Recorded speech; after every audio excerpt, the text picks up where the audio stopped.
Good day mga ka-sports natin dyan. Next conference pagdating sa PVL, maraming ang pagbabago. PLDT may umalis na star player. May susunod pa bang aalis sa PLDT? Pag-uusapan natin to dahil mainit nga ang usapin sa PLDT ngayon dahil alam natin na sana ay sobrang lakas na nga nila. Pero magkakaroon nga ng pagbabago dahil ang isa sa kanilang mga malakas na opposite hitter ay umalis na nga. Kamakailan nga lang ay ginulat ang mga fans ng PLDT ni Erica Santos dahil nagpasalamat na nga rin ang PLDT at nirelease na nga ito. Pag-alis ni Erica Santos, makakaapekto kaya to sa PLDT? Ano ba ang mga tunay na rason dahilan kung bakit nga umalis ang nasabi nating star player opposite hitter ng PLDT? Alamin ang tunay na dahilan. Pero bago ang lahat, subscribe ka muna. Click ang ating notification bell para lagi kang updated sa lahat ng issues sa volleyball. Susunod na!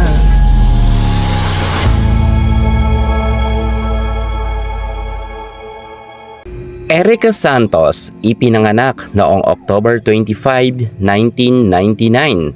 Pagkatapos ng kanyang karera sa collegiate sa De La Salle ay napunta nga siya dito sa PLDT at pagdating nga sa pro ay ipinakita ni Erica Santos ang kanyang bagsik at galing at kita naman natin na sobrang napakaganda ng kanyang nilaro pagdating sa PLDT at isa nga siya sa mga top scorer.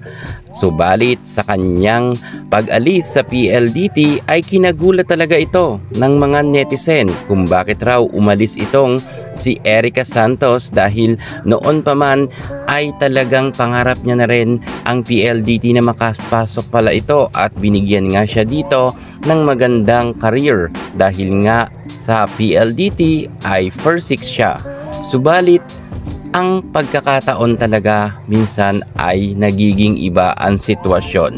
Matapos kasi na pumasok na rin itong si KKD pagdating nga dito sa PLDT dahil na-disband nga ang F2 Logistics, dito na lumamlam ang karera ng nasabi nating si Erica Santos. At kitang-kita naman raw ng mga fans ni Santos na di umano ay lumamlam talaga ang nasabi nating si Erica dahil ang kanyang spot ay mukhang maaagawan na ni KKD dahil paunti-unti na ngang ibinabangko si Santos ng AVC Champions League. Kita naman natin na bangko talaga siya at ang first six nga ay itong si King Kianadi. Bagamat alam natin na mautak nga maglaro itong si Kim D, pero hindi natin matatawaran ang angking kagalingan rin ni Erica Santos. Kita naman natin na palaban siya at talagang pumupuntos talaga siya madalas ng double digits. Kahit palaban man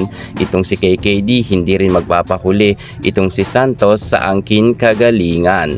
Si KKD ay madalas na nga ngayon nakababad sa first six kung kaya good decision raw ang pag-alis ni Erica dahil bago pa siya mabangko ng PLDT ay makahanap na nga siya ng maganda nga na team na pagkakatiwalaan siya at muli siyang ipapasok sa first six lineup dahil alam naman natin na si Santos ay may angkin kagalingan at palaban.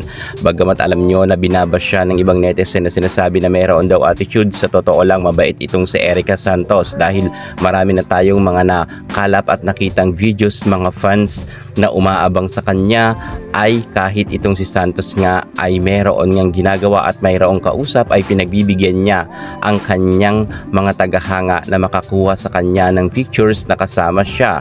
At si Erica at kahit makorner mo ito na naglalakad ay hindi ka mapapahiya dahil lalapit talaga siya. Mabait yan si Erica, maangas lang sa loob ng court pero sa tunay na buhay ay sobrang sweet nito at mabait nga sa kanyang mga fans. Kaya sana ay makahanap nga ng magandang team itong si Santos na bubuhay muli sa kanyang karera pagdating sa larangan ng volleyball dahil sayang ang kanyang angking kagalingan kung ibabangko nga siya. Kayo, ano sa tingin nyo? Saan nababagay na team itong si Erica Santos? Comment naman kayo sa baba. Yan mo lang pinaka-latest natin sa mundo ng volleyball. Thank you so much. God bless.